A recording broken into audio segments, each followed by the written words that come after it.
All set now, ready to race, and the race is on. Flores, Coronary Islands, moving up by the Realizador Threshold. Diamond Dane down on the inside, Senora Nenita, moving up by the Real Native and under, further outside of favorite is Lyotar.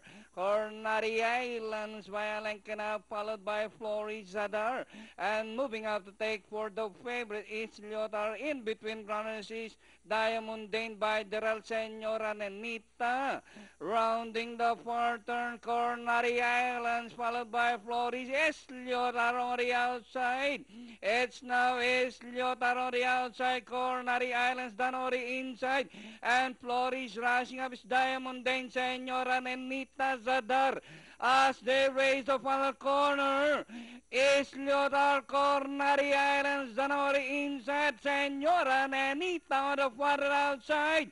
Last 150, the favorite is Lyotar by about 3 lengths now, followed by Senora Nenita, Diamond Dane, Native Land. And nearing the finish line, the favorite, number 6, is Lyotar. Second, Diamond Dane, Native Land, Ampure, Senora Nenita for your Pentafecta. Then comes Threshold, Coronary Islands,